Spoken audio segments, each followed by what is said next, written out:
Hi, welcome to Miss Kulala's Mystical Musings. My name is Carla. I am a palm and tarot reader. Today I am doing the 54321 tarot tag that was created by Kelly Bear, and I was tagged by Ramon from Moon Scarab, and I apologize because I did not see the notification until I got on my YouTube studio. So I apologize, Ramon. But thank you so much for tagging me. I will have both videos, Kelly Bear and Ramon's, in the description. I would highly recommend watching both. So the 54321 tarot tag. For the 5 tarot, I picked ones that I don't use often, but I'm extremely happy to have in my collection. So let's get started on that.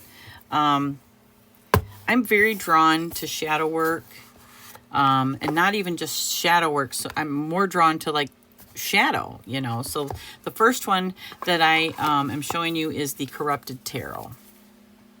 And I apologize, my camera, I cannot mirror it, so everything's going to look backwards. So this is the box.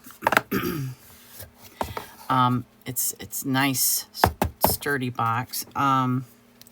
This is the guidebook. The guidebook itself is amazing because, you know, it's illustrated. And this Corrupted Tarot, it's the dark side. Obviously, it's the dark side of tarot. It's the shadow side. Sorry, my greasy fingers on there. Well, what the heck. Anyway, but this was put together by Wormwood. They have 78 different artists that put together. They use the artwork for the tarot, and I'm an artist myself. So I mean, I paint, draw, sculpt. It's amazing. Okay, and just to see other people's take. Okay, but what makes it hard to use is it's more for deep shadow work.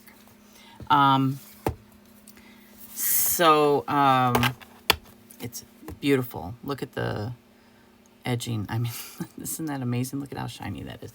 And I actually use this, but again, it's very specific for me. It's for shadow, you know. These are the bags. They're almost holographic. This is the 7 of Pentacles. So shadow work to me isn't, you know, just doing the right thing.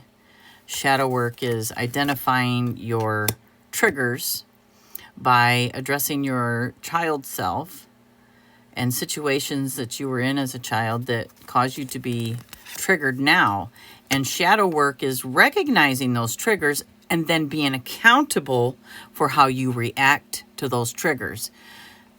Maybe that's my perception, but I think true shadow work comes from being accountable for our own reactions to our triggers. So, you know, if you're asking a question for clarification and somebody is offended that you asked the question, that's their shadow work. Asking a question does not mean you are triggered. A reaction to your own trigger is, again, maybe how you might ask that question, how you relate, you know, like, or how you communicate, you know, is a big one. You know, you can tell if somebody's triggered, but if somebody is offended because you asked a question, that's not you being triggered. That is them being triggered because you asked them a question. They're on the spot. unless they answer the question eloquently, you know, then obviously there's no harm, no foul. I think it's good to ask questions because if you don't, you might assume. And assumptions lead you to be reactive too, you know, or could lead you to be triggered and react. And then again, shadow work is taking responsibility for how you react because it's, you know, you're reacting to being triggered. So, it's a long process and it can be dark. Every time you hit a memory that, you know, you're trying to process because it's definitely influenced how you are today. Sometimes those memories, if it's causing you to react, might be painful, you know. So shadow work can be painful, and it can't be done all the time. You know, you can only, you know, shadow work is something that is just, if you're triggered, do some shadow work, you know. Ask yourself, why are you upset that this person is asking you a question, or why are you upset about what this person is doing? Because that is a reflection of you, not them. So yeah, being mindful of your triggers, and again, being accountable. But again, I'm so attracted to the dark side of things, and I think that's why, you know, looking back, I think that's why. But again, that's why I can't use these all the time. I bought this off a Kickstarter, I think a year ago. It's staying in my collection. I absolutely love it. And sometimes I am triggered, and I need to ask myself why. That works for me every time. And it's not exactly friendly, you know, so for me it's perfect, because sometimes I need that guidance, you know. The next one that I absolutely love it, but I can't use it every day, and in fact I can't really use it in a tarot reading, is my Goyesha. This was bought for me by my youngest daughter, who is very thoughtful in her gifts when it comes to the things I'm interested in. So this is the nice box that it comes in. This comes off easy, so you can't take it with you. You know what I mean? So yeah, I mean, this just stays on my desk. But it is the key. It is the angels from the Key of Solomon. There's 72 of these quote unquote fallen angels, and I believe that they are the same as the light. They are just the dark. So I'm obviously very into the shadow aspect, but I cannot use these. Even the astrological associations are different, you know, but there's so much information in each one. But again, I can't use them all the time. This is never going to go anywhere. Maria got me the 72 Fallen Angel Oracle deck, which is very similar, but I can actually use that Oracle deck. You know, I use it as obviously Oracle, but I did go through and I did lay these out. There are a few differences in the order of the 72 angels, which believe the order is important. So you do want to be mindful of that when you are studying the Goyesha, because again, it is, the order is important, but it's different. If you really look at different studies, you know, or other people's perception, they may not have it in the same order you might have learned them in. So pay attention. I think that this one is actually pretty good. But the 72 Angels Oracle is not exactly the same, but it is very close. So there's that. So that was 2. The third one is my UFO Tarot. My UFO Tarot. So this was also bought for me by my lovely youngest daughter. And I think if you know much about tarot, you can understand why I'm over the moon about this. So the UFO Tarot is no longer in print. And this is definitely not a fake. This is Russian. And she was so fortunate to find me a copy. And she actually did not pay that much for it, but she bought this quite a few years ago. And I think that it had just went out of print, or maybe it went out of print right after she found it. But this is Russian. This is Lascarabo. Let's see. I'll show you some of these. It's just, it's hard for me to use in a reading, or it was more so. I need to revisit it, honestly, because I'm more familiar with the meanings without using key words for the Rider-Waite-Smith that I could do a reading. The artwork will throw me off, you know, so I can't really depend on the artwork as a, but it has its own meaning to me. I mean, yes, there are many similarities, but it has its own meaning, you know, just by using the artwork. Of course, I'm into aliens. So, yeah, this one speaks volumes to me. This is, you can't find this anymore.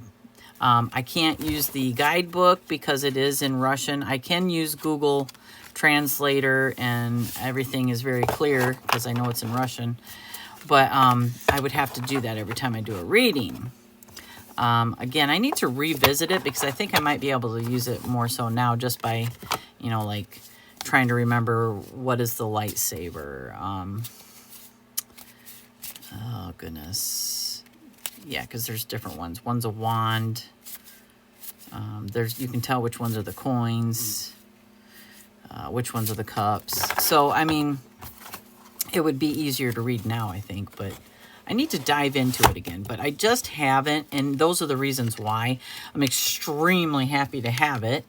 I mean, obviously, it's a keepsake, and there's sentimental value that I have. I do not give up on anything, so I will be revisiting this, believe me.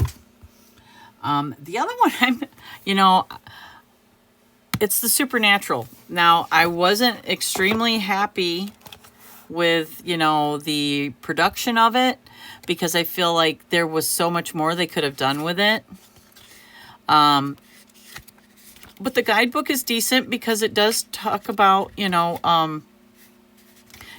in the card, and it gives you their take on, that caught me, okay? Do you know what my first thought was when I saw that? I'm not even going to say it. But, a rabbit foot, but it looks like something else. Maybe used for blood magic. Anyway, so I'm twisted. Anyway, but I am so happy to have this. Why? Because I've been able to use it in specific times of talking about Supernatural. And, Marie and I have a series, or it's her series that we did when we were revisiting, or when we were doing the Winchesters.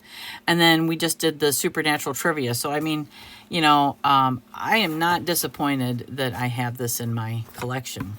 And I love Sam and Dean. So it is more of a collector's item, and I have been able to use it. I just don't use it as much. But, I definitely connected because this deck works for me when I do use it, if you know what I mean. It's very truthful. But it's fun. I guess, I don't know. It has a sense of humor, okay? Hello? So, I mean, yeah. And then last but not least, oh my gosh, by far not least, is the Spirit Keeper Tarot by Benabel, because it's the Revelation edition. It speaks for itself. I can't use this in a reading where I just need to get quick answers, okay? Because it's not going to happen. This is the little guidebook that comes with it, although I have the book of maps, which I'll talk about that also. So this is the guidebook. It's still pretty thorough, but again, this you're not going to do a quick reading. It still smells so good. So let me pull the deck out. So this is the box. It's a nice box. And it has the finger holes, So, I mean, it's just, but I mean, it's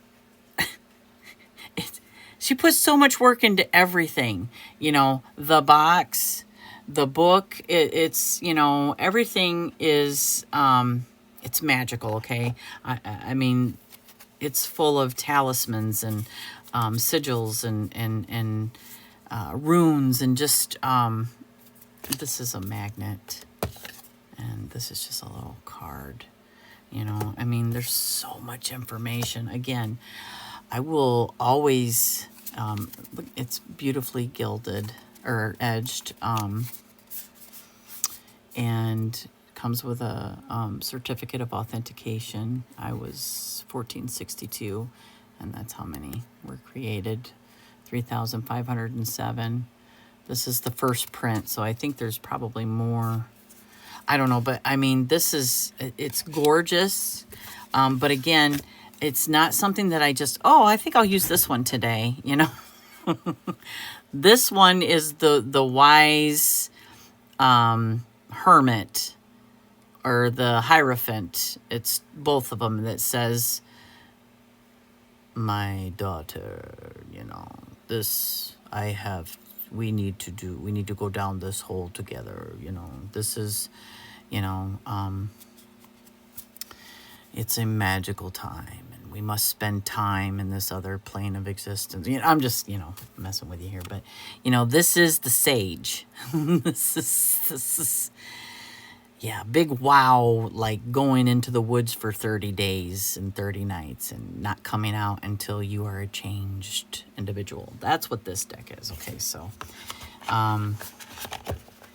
but I'm so happy that I have it, you know, and believe me, I still get it out every now and again, but again, it's if I'm ready to go into the woods for 30 days, so, all right,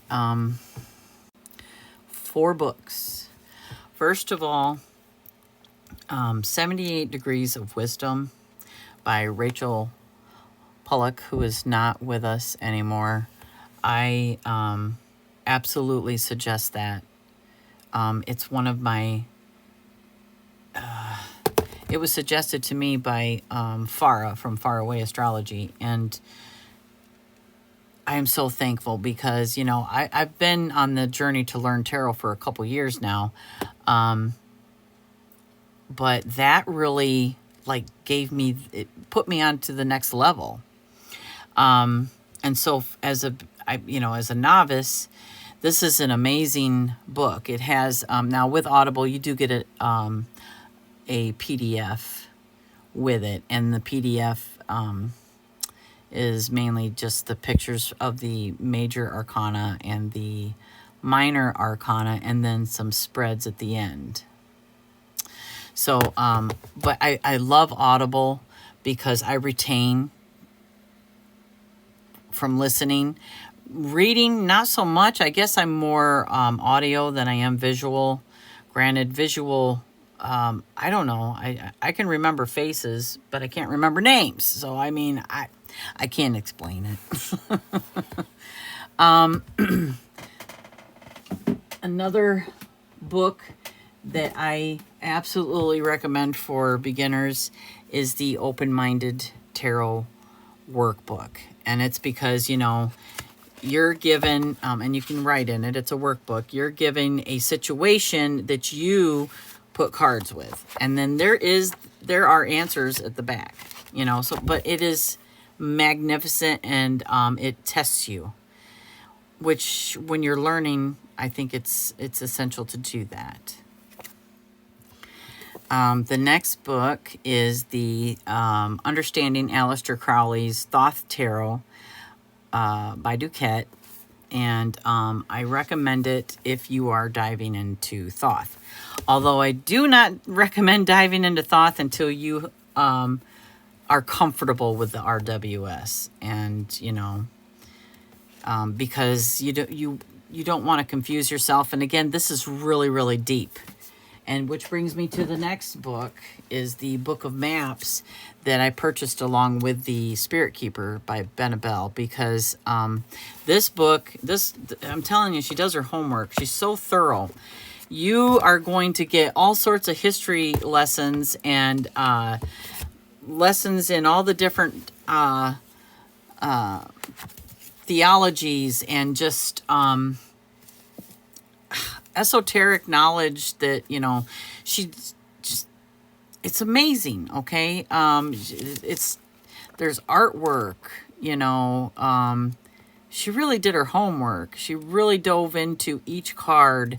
And then again, what brought her to the final picture of each card, why she decided upon it, what she was going to use originally. I mean, and the process was a long process. She talked about what, like the spelling that, spells and talismans and sigil work and all of that, because this is, the cards themselves are magical, so she tells everything that she put into it in here, and there's so much information that if you just wanted to, grab it and look and like, about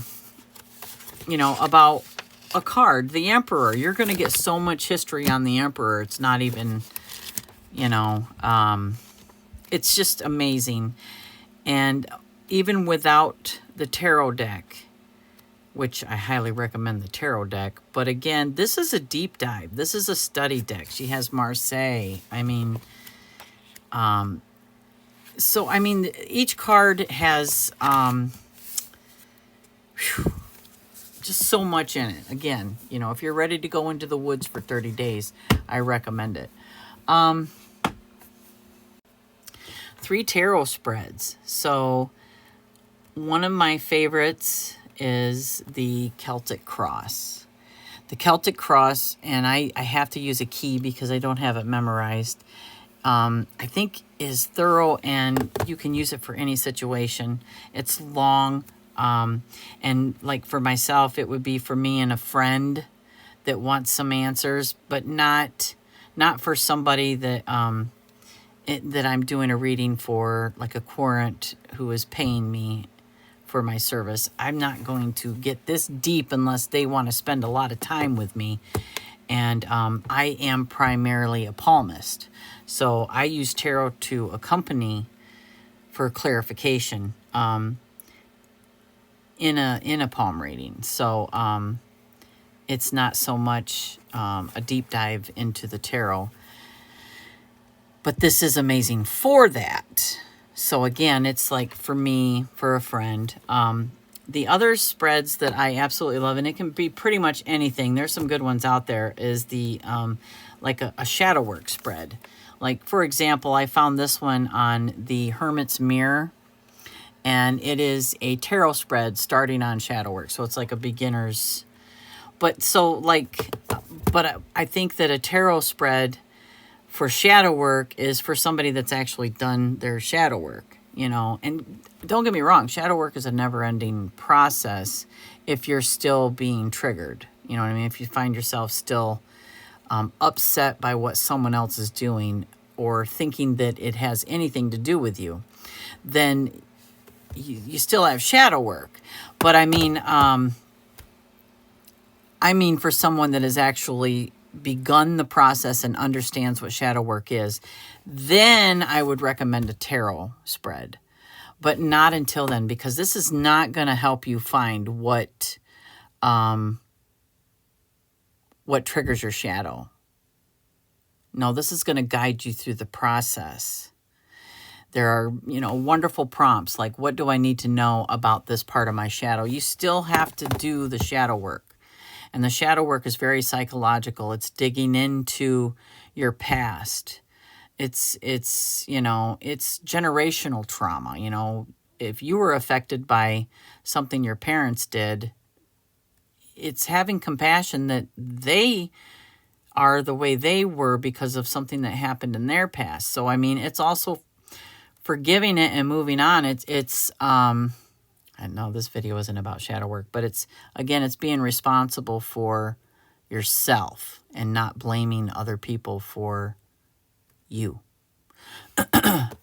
So again, this is absolutely wonderful for somebody that has been on the journey of shadow work. And I have found many spreads that I think are awesome for shadow work. But my other spread that I love is just the three card spread, mind, body, spirit, past, present, future. There's a plethora of 3 card spreads that you can use, and those are great for a querent who has a question or needs clarification for a situation. And they're simple, and just midday you know, something happens and you need some clarification. Wonderful for that. 2 forms of paraphernalia or something you do when you read tarot. Every time I ground, and I like to have labradorite with me. Labradorite. It is my go-to. And there's just something about it that I am drawn to. I also have a big necklace with a big stone in it that I wear if I am going to be practicing, you know, my services at all. I will wear it, and I'm telling you, it opens up. It's like a portal to the other side for me. I receive a lot, but then along with that, I need rose quartz. I need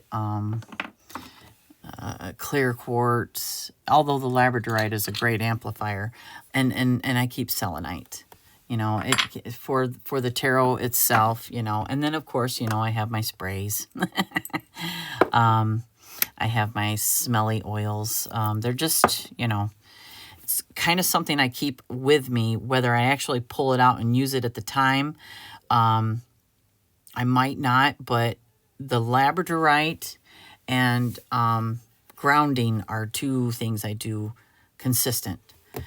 And then the last thing is a piece of advice or a card that I relate to. I relate to a lot of the cards, so I'm going to go with the advice. The advice is for tarot.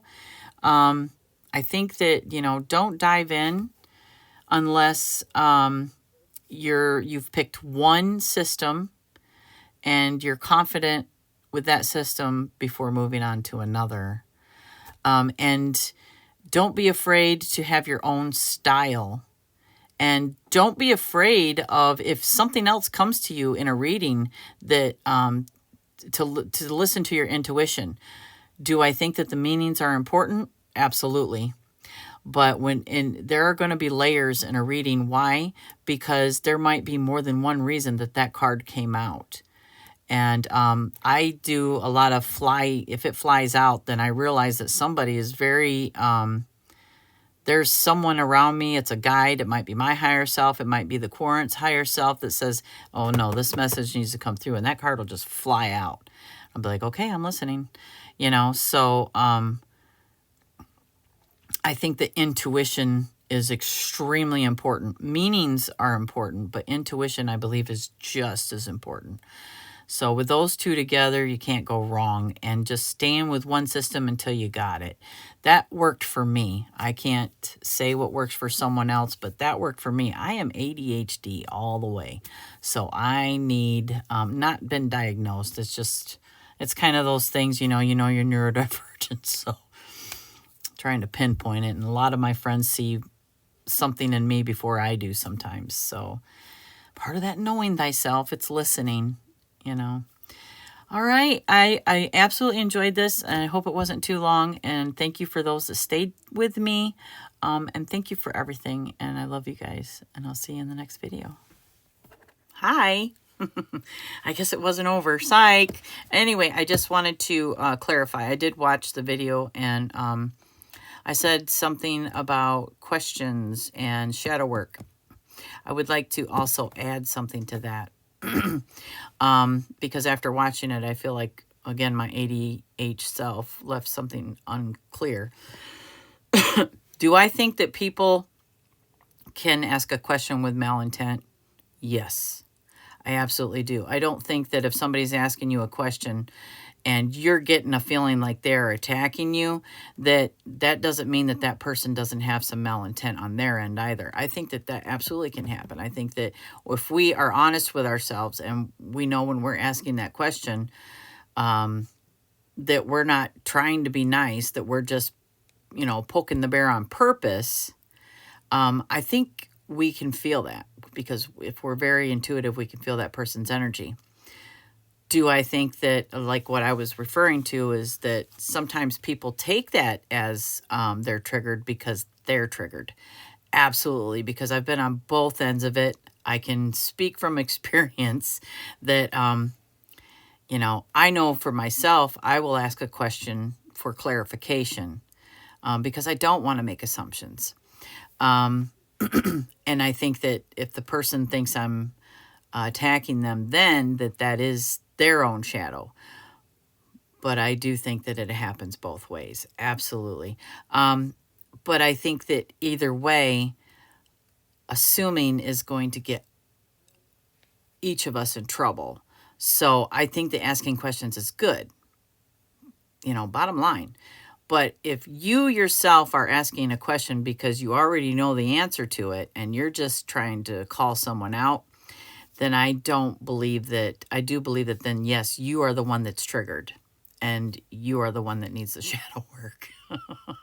Because, you know, again, you know, the universe, we are the center of our own universe.